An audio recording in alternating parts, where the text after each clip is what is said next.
Hello students, welcome to GS maths classes. आज हम अपना नया टॉपिक स्टार्ट करते हैं, फंक्शंस। ठीक है, रिलेशन तक हम पढ़ चुके हैं। इसके बाद अगली डेफिनेशन जो है वो फंक्शन की होती है।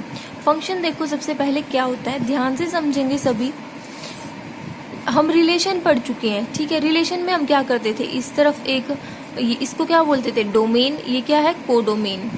ऐसे दो सेट होते थे आपके पास। ठीक है, डोमेन और कोडोमेन। ठीक, ए सेट ये हो गया, बी सेट ये हो गया। इसके अंदर कुछ एलिमेंट्स होते थे। ठीक, 1 2 3 4। फिर यहाँ पे कुछ एलिमेंट होते थे। ठीक है, 2 4 6 8।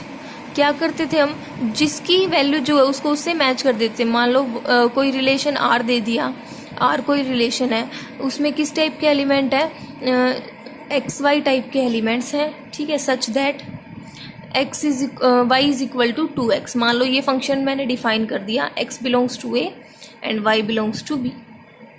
ये एक रिलेशन डिफाइन कर दिया मैंने। ठीक है, क्या रिलेशन है, इसमें एक्स वाई टाइप के एलिमेंट है। y की वैल्यू किसके इक्वल है, 2 मल्टीप्लाई x। जो x की वैल्यू होगी उसको 2 से मल्टीप्लाई कर देंगे। x की वैल्यू किस में से आ रही है, a में से। तो x की वैल्यू पहले ले ली 1, तो क्या आएगा, y की वैल्यू क्या आ जाएगी, 2 आ जाएगी। x की वैल्यू 2 लेंगे तो y की वैल्यू क्या आ जाएगी, 2 मल्टीप्लाई 2 कितना आ गया, 4। ऐसे ही 2 पे कितनी वैल्यू आई, देखो 1 पे वैल्यू आई 2, तो हमने 1 को 2 से मैच कर दिया। फिर 2 पे वैल्यू आई 4, तो हमने 2 को 4 से मैच कर दिया। 3 पुट करेंगे तो 3 2 जा 6, 3 की आ जाएगी 6 से मैच कर दिया। 4 की आ जाएगी, इसको 8 से मैच कर दिया। ठीक है, इतना हम पिछली उसमें कर चुके हैं एक्सरसाइज की। ठीक, फिर मैंने बताया था ये होता तो कोडोमेन है पूरा सेट, लेकिन जो वैल्यू आती है, जिनकी इमेज मतलब जो कनेक्ट होते हैं, ये उसको क्या बोलते हैं, रेंज। ठीक है, देखो क्या करते हैं, अब फंक्शन पे आते हैं। अब फंक्शन में क्या होता है, फंक्शन भी एक टाइप का रिलेशन ही होता है, लेकिन फंक्शन में कुछ कंडीशन होती है। वो क्या कंडीशन है कि इस तरफ जो डोमेन है, डोमेन का जो एक भी एलिमेंट तो खाली नहीं रहना चाहिए, मतलब हर एक एलिमेंट की कोई ना कोई वैल्यू आनी चाहिए। ठीक, तो हर एक एलिमेंट की कोई वैल्यू आनी चाहिए, या बोल सकते हैं इमेज आनी चाहिए। देखो इसको ऐसे बोल सकते हैं कि 1 की इमेज क्या है, 2 है, 2 की इमेज 4 है, 3 की इमेज 6 है और 4 की इमेज 8 है। ठीक है, इन सबको क्या बोलते हैं, इमेज बोलते हैं।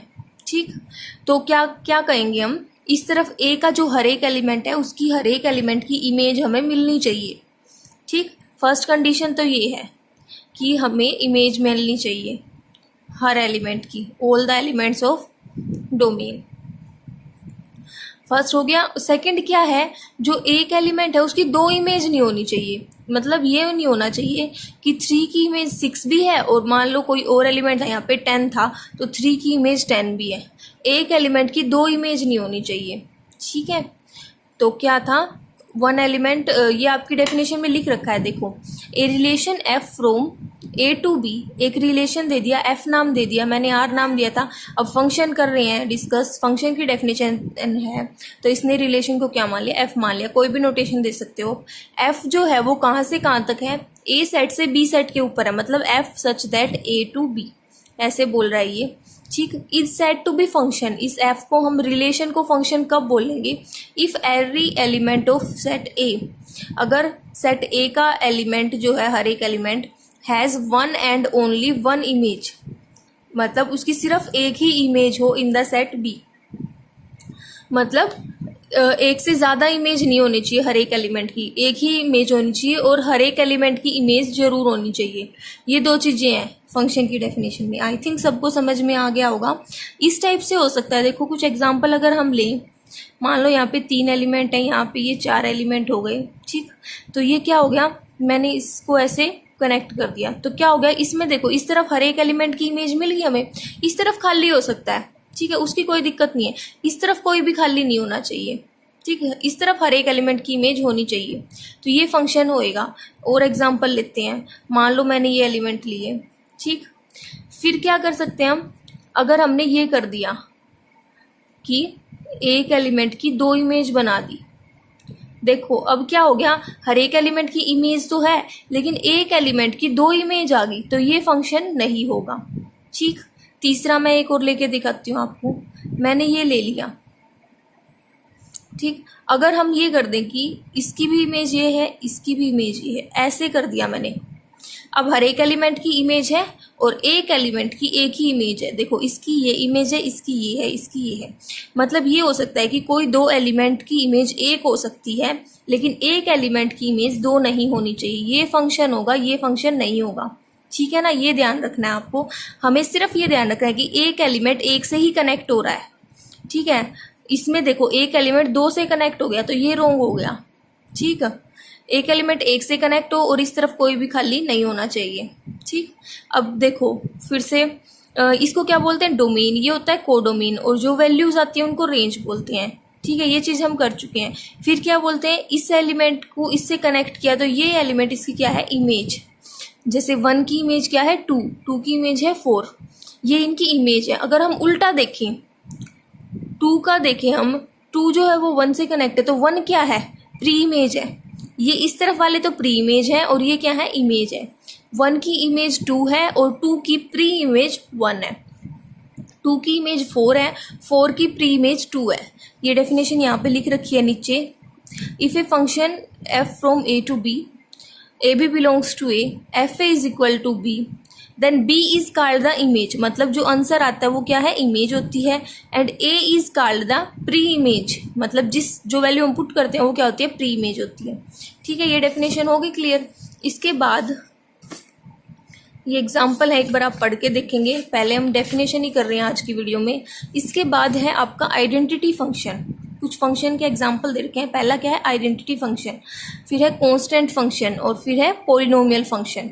देखो आइडेंटिटी फंक्शन में क्या होगा, जो वैल्यू पुट करेंगे वही आंसर आए हर एक एलिमेंट का, तो वो क्या, कौन सा फंक्शन होता है, आइडेंटिटी फंक्शन होता है। मान लो ये था 2 सेट 1 2 3 1 2 3, तो क्या हो गया, 1 1 से ही होगा, 2 2 से ही होगा, 3 3 से ही होगा।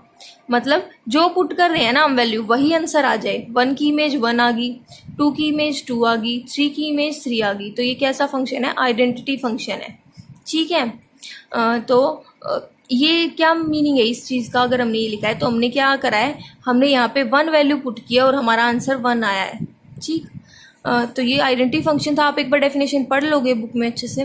फिर है कांस्टेंट फंक्शन। कांस्टेंट फंक्शन में क्या होगा, आंसर कोई कांस्टेंट नंबर आएगा, सारे के सारे। देखो 1 2 3 ये हो गया 1 2 3, तो क्या होगा, 1 का भी आंसर 1 है, 2 का भी, 3 का भी।